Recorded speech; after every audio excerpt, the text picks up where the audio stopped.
there's performance cars, there's M cars, there's RS cars, and then there's AMG cars. But today we're going to be talking about something quite different. Today, we're going to be taking a look at a C43. We are... But this is just on a whole new level. TVEC.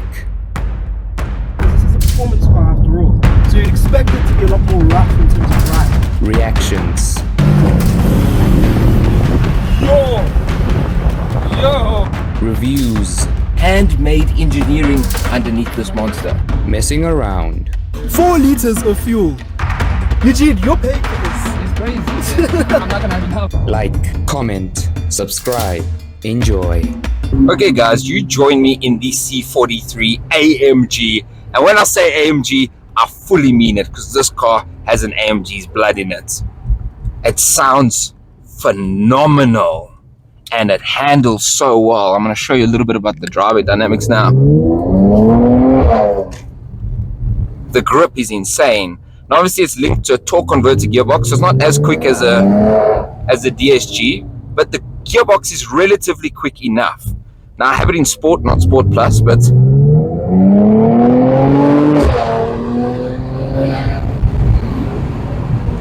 it's just so smooth with its power delivery. It's so controlled.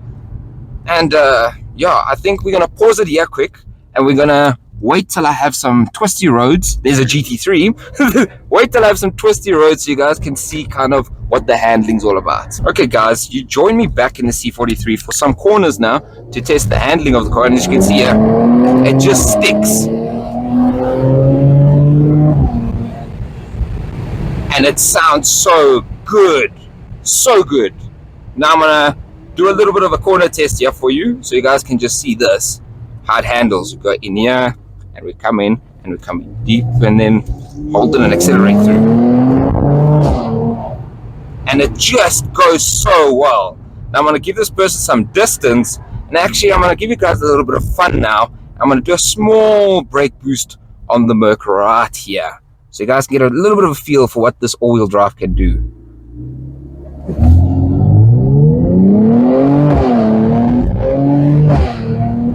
And just like that, we're at the speed limit. You join us in the forests with a C43. What do we think about it, bro? Beautiful car, beautiful scenery. Amazing we have scenery. to thank God for this great day. Yes. And yeah, I think this car is absolutely wonderful. Yeah. This is the AMG entry other than the A35. So it's almost like an M340i, basically. Exactly like that, or like a S5 or S4. I really like how subtle it looks. It's very subtle. The normal bystander wouldn't really know what this is. It's the if you know, you know, you know, Yes, basically. exactly that. There's not much that tells us apart from a C250 AMG line or C300 AMG line. And so I'm going to tell you a little bit about what is different. Starting off with the grille. Because obviously the bonnet, there's no changes. It's the same from a C200. It looks like a C-Class. It's the same. But what I like about it is the same thing you said. It's subtle in what they've done with the car. And the car is a major sleeper. It is. This is like the definition of a sleeper. Yes. So not being a 63 variant of the car, being a 43, it's the light version of AMG. You don't get the full Panamericana grille, but you do get this AMG grille with the giant Mercedes emblem. Yeah. Obviously a lot of openings over here with the silver trim, which looks really good. Your AMG badging there. And then we have to move to the sides. The sides is. I also wanted to mention these amazing LED lights. They are spectacular when you see them lit up. Especially when you see them in person. When you see them in person, they look really you just see the blue elements over there. I don't know if you can pick it up on camera, but it's beautiful. Then coming to the sides, again, it's like a C-Class. Yes. It is like a C-Class. There is not much different. No wider arches, no playing with the body shape and size. Yeah. You do, however, get AMG rims and drilled AMG brakes, which are optionable on the AMG package of the slightly higher C-Classes, not related to full AMGs. However, bi-turbo 4MATIC. That is the difference. No other C-Class gets that. Yeah. Even the C63 doesn't get that per se, because that's now 4MATIC Plus. We'll get to the new C63 when we speak about the engine. Yeah. But overall, it's a really nice shape. It really does, like, you know, combine that essence of a sporty car, but then also an economy luxury car. Yes, it looks elegant. And as we get to the rear end. The rear end. My favorite part of the car. Yeah, by far. So now I'm going to move over so you guys can see. But basically, 2 numbers instead of 3, being a full-fledged AMG, even though it's not a full-fledged, it's a baby AMG. It's a baby AMG. AMG badge in there, nice big diffuser on the back. It's not the most useful diffuser, but it's there and it looks really good, and really good looking 4 pipes. And it sounds But amazing. I just have to get something. And be Matt Watson, and we're going to use the stick of truth here. This was not planned, by the way. This was not planned at all. Those are fake. There's 1 pipe and 1 pipe there. It's not 4 pipes. These are just clip-ons on the top. But at least they look good. The silver trim on the white looks good on the car. But we can say it sounds amazing. It sounds really good. It sounds really good. You guys are going to hear that in a bit. If you guys are liking this video so far, make sure that you hit down below and click the subscribe button because it helps us out a lot. It also makes you guys actually wait for cars like this to be shown. And we're hoping that you're liking this video. So just make sure you hit down below because we're on the road to 15K subs. And at 15K subs, we have a genuine supercar that's waiting for you and us. Okay guys, so I'm just gonna tell you a little bit of how this feels as like a regular car. It's like 2 different cars put in one. Like one is the performance car, but then also one is the Mercedes. Like driving this right now, it's so compliant and pleasant that you wouldn't even think it's a performance car. Unless you open up all the windows and everything and then you hear the bubble back there of the amazing engine underneath.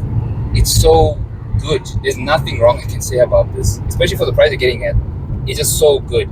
Now, one drawback I will say is that the gearbox is quite jerky because it is a torque converter automatic. It's not a DCT or a DSG, but I guess that's the whole point of why you get this. It is the baby AMG after all. For that, if you wanted something quicker, you would get the C43 of the same generation, and it's just so comfortable. Like, I wish you guys can be in here right now and see what I mean. It's just so comfortable. But then, even if you don't want to just be comfortable, it turns into quite a beast. And as you can see, it has its brethren, the C180. The very, very baby brethren. The very baby brethren. Now, overall, this experience is very, very good. For what you're getting, I don't know what else you can get at this price point, that can have, you know, this much of performance, this much of comfort. Because at the end of the day, it is a Mercedes-Benz. It's always going to be nice. And obviously the pedal shifters are phenomenal. The tactility that these things have is honestly better than what BMW has, in my honest opinion. But now, let's go to the inside. Okay guys, so now we're on the inside of the car. And Eugene, I'm pretty impressed by the actual layout and design of the interior. I think it looks really, really good. It's very simple looking. Yes, very simplest. And it's very ergonomically friendly. Like, as I look here with the controls, physical, by the way, physical climate controls, manufacturers. And they feel really good. Yeah, they feel like they're actually from AMG themselves. I really like everything. And this was before the time when Mercedes decided to go down in quality. And AMG-ness. And AMG-ness. So it's got the AMG creaks. Yeah, but at least the dashboard is leather.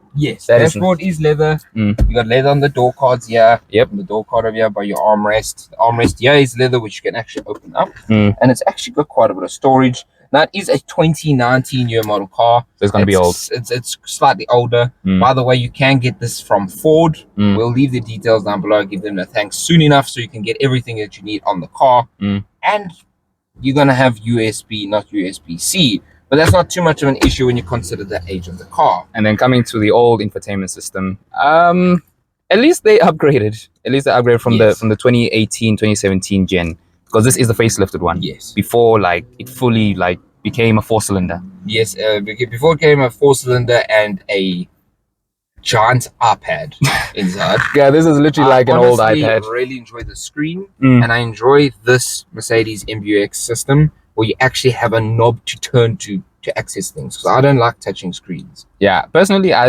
like it because, you know, that's how I think a car is very smart. Yes, it's very modern that way. Very modern, but we both like different things. Yeah, and it's not too slow. Yeah, it's still quick, very relatively. usable. And you can see the navigation system over there. If I zoom in, it's fine. The navigation, you can see the age. You can see the age. It is definitely age there. It is pre like 2020, where everything became so ginormous and Google based. Yes. So yeah, but one thing we have to talk about. These amazing buttons right here. Yes, these are the most. This specifically is the most amazing button in the whole car. This is for your sports exhaust, and you can press it on before you start the car so that you get an emotional start, as Mercedes would call it. And you really feel it. Yes, Like, you feel the emotions. You of the feel the Mercedes and AMG put together. Yes. And make it, you know, something better than what it is. And that's not the only thing I like to push or press. Paddle shifters on the AMG. Obviously, AMG steering wheel. You've got your moon marker there. You've got the AMG badging there. Actual steel here. Really nice leather. It's got a nice shape to it. Flat bottom.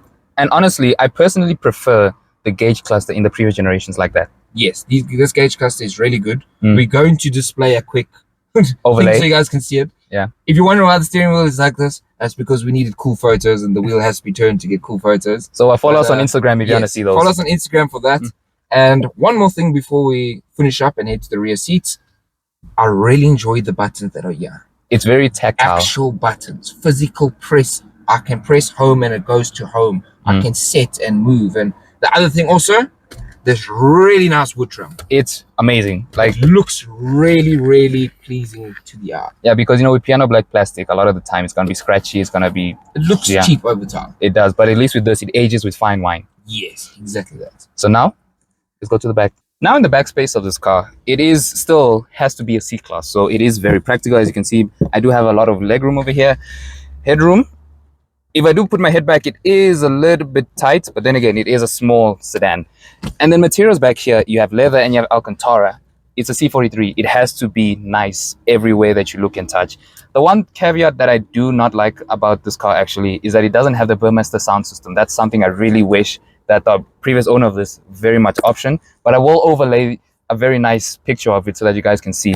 But overall, it's very nice back here. I will also overlay a little smaller person sitting back here so you can see it is also practical.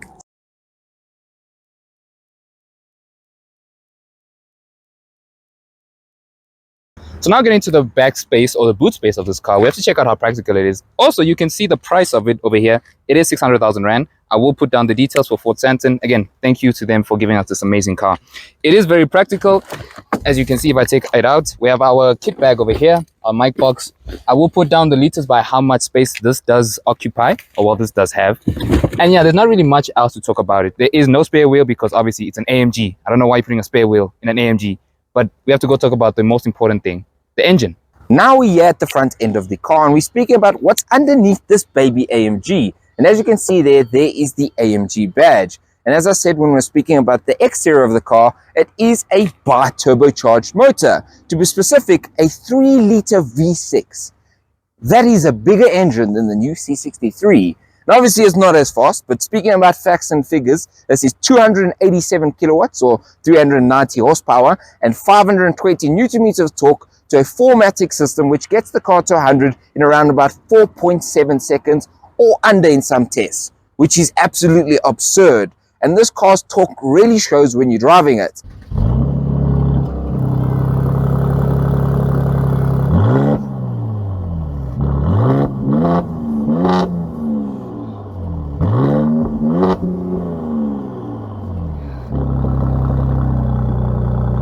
We've reached the end of this wonderful.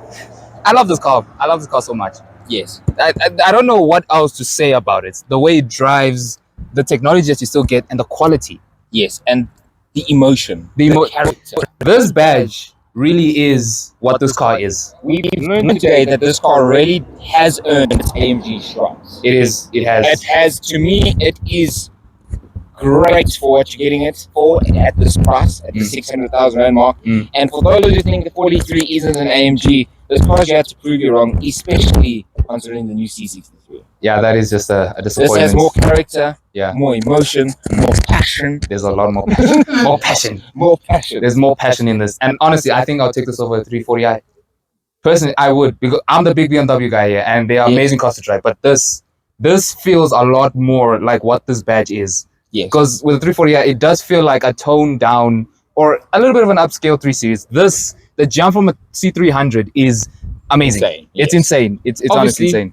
Don't hate us BMW guys. We still have to drive an M340i. And on that topic, if you have one and you're willing to let us experience it on the channel, let us know. Contact us down below.